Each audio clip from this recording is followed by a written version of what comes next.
भारतीय संविधान का अनुच्छेद 284। तो इसमें क्या उल्लेख किया गया है? अनुच्छेद 284 में है लोक सेवकों और न्यायालयों द्वारा प्राप्त वादकर्ताओं की जमा राशियों और अन्य धनराशियों की अभिरक्षा।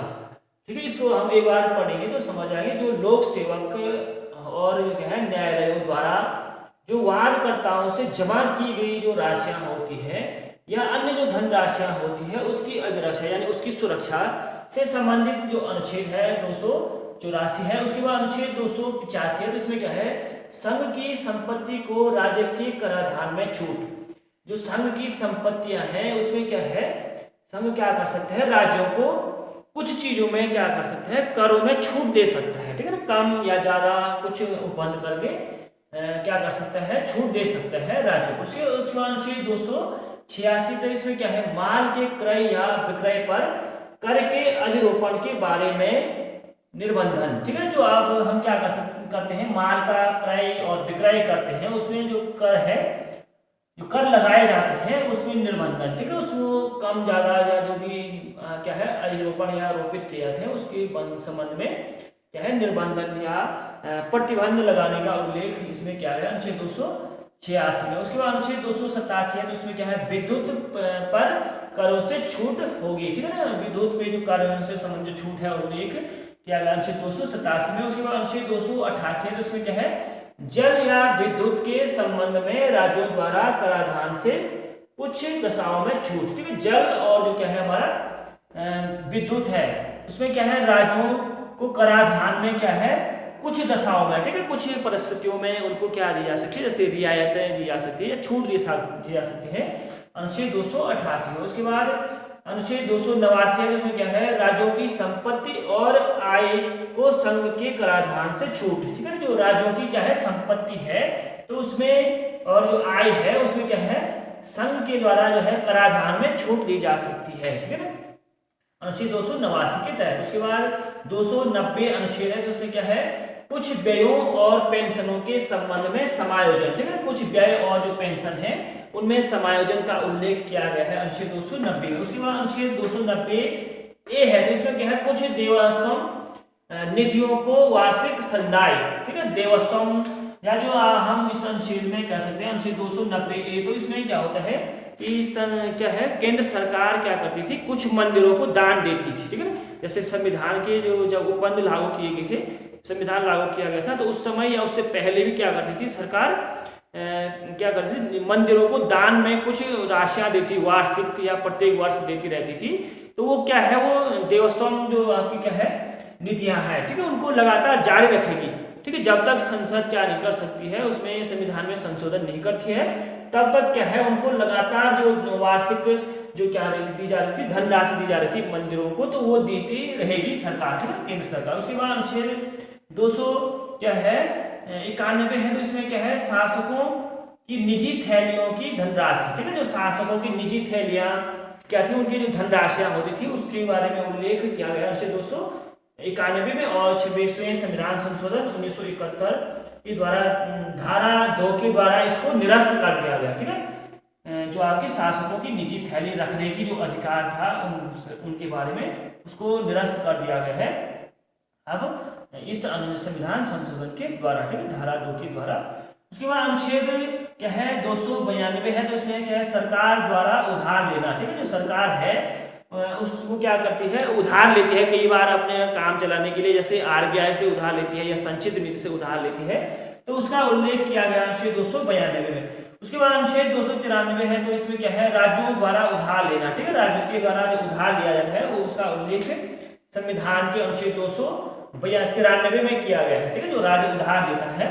ठीक है, उसके बाद अनुच्छेद 294 है। तो इसमें क्या है, कुछ दशाओं में संपत्ति, आस्तियों, अधिकारों, दायित्वों और बाध्यताओं का उत्तराधिकार। ठीक है ना, कुछ दशाओं में जो संपत्तियां होती हैं, ठीक है ना, जो आपके क्या है संपत्तियां हैं उनमें क्या है उत्तराधिकार का जो उल्लेख है वो किसमें किया गया, अनुच्छेद 294 में किया गया। उसके बाद अनुच्छेद 295 है। इसमें क्या है, किसी वर्ग के धर्म का अपमान करने के आशय से उपासना के स्थान को क्षति या क्या है अपवित्र करना।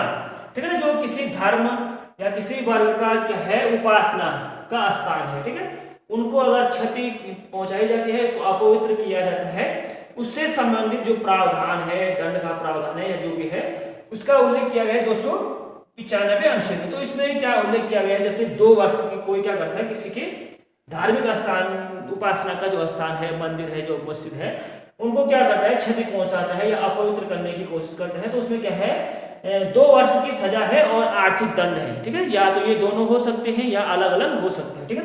और क्या है, इनकी जो अपराध होता है वो गैर जमानती होता है और संज्ञेय अपराध होता है, और जो आपके मजिस्ट्रेट होते हैं उनके द्वारा विचारित होते हैं ये प्रश्न, ठीक है ना, जो आपके इनसे जो आपकी धार्मिक या जो है पवित्र स्थान माने जाते हैं धर्म से, तो उनके संबंध में उल्लेख किया गया अनुच्छेद 295 में, ठीक है। उनको अगर क्षति पहुंचाई जाती है, उनकी जो सजा मिलती है अनुच्छेद 295 के तहत। उसके बाद अनुच्छेद 296, तो इसमें क्या है, राजगामी या व्यवगत या स्वामी विहीन होने से प्रोद्भूत संपत्ति, ठीक है ना, यानी कोई क्या है कोई संपत्ति है हमारे, कोई संपत्ति क्या है राज्य विहीन या क्या है व्यवगत हो जाती है या राजगामी हो जाती है, ठीक है ना, कोई उत्तराधिकारी नहीं मिलता है किसी संपत्ति का, तो उसमें क्या प्रावधान होगा, उसका उल्लेख किया गया अनुच्छेद 296 में। उसके बाद अनुच्छेद 297 में है, जिसमें क्या है, राज्य क्षेत्रीय क्या है राज्य क्षेत्रीय सागर खंड या महाद्वीपीय मग्न तट भूमि में स्थित मूल्यवान चीजों और अन्य क्या है आर्थिक क्षेत्रों के संपत्ति स्रोतों के का क्या है संघ में निहित होना, ठीक है। जो हमारा क्या है जो देश है उसके समुद्र से लगा हुआ जो क्षेत्र होता है, जो क्या है राज्य क्षेत्र होता है, या मग्न तट वाला जो क्षेत्र होता है तट से लगा हुआ, ठीक है, या क्या है हमारा अनन्य आर्थिक क्षेत्र होता है, तो उसमें क्या है संघ की यानी जो केंद्र सरकार है उसमें क्या है उसका अधिकार होता है, ठीक है। उसका उल्लेख किया गया है किसमें, अनुच्छेद 297 में, ठीक है। जो क्या है देश होता है उसके समुद्र तट से लगा हुआ जो भूभाग होता है, जो संपत्तियां होती हैं, जो खनिज होते हैं, उन पे किसका अधिकार होता है, संघ का होता है अनुच्छेद 297 अनुच्छेद के तहत, ठीक है। किसी राज्य व्यक्तिगत नहीं हुआ, संघ का उस पर अधिकार होगा।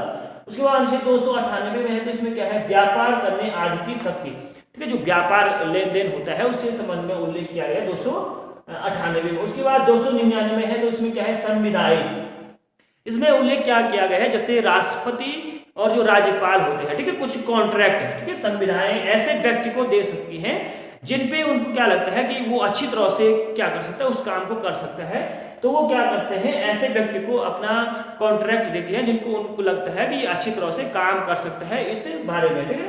तो इसका उल्लेख 299 में किया गया। उसके बाद अनुच्छेद 300 है, तो इसमें क्या है वाद और कार्यवाहियां, जो कार्यवाहियां जो वाद होते हैं उन पे कैसे क्या होता है राज्य संसद में और विधानमंडल में कैसे वाद होता है, वाद होता है, कैसे कार्यवाहियां की जाती हैं, उसका उल्लेख किया गया अनुच्छेद 300 में। उसके बाद अनुच्छेद क्या है 301 में, तो इसमें क्या है संपत्ति का अधिकार है, तो इसमें क्या है विधि के प्राधिकार के बिना व्यक्तियों को संपत्ति से वंचित न किया जाना, ठीक है। जो पहले हमारा जो क्या था संपत्ति का जो अधिकार था वो क्या है मौलिक अधिकार था, उसके बाद उसको हटा के अनुच्छेद 301 में रखा गया, उसको अब विधिक अधिकार व्यक्तियों को दिया गया है, संपत्ति का जो अधिकार है। और जो आपका अनुच्छेद 301 है, तो इसमें क्या है जो व्यक्तियों को जो निजी संपत्तियां होती हैं उसको जो है कानूनी अधिकार प्राप्त है, ठीक है, उसको उसकी संपत्ति से वंचित नहीं किया जा सकता अनुच्छेद 301 के तहत।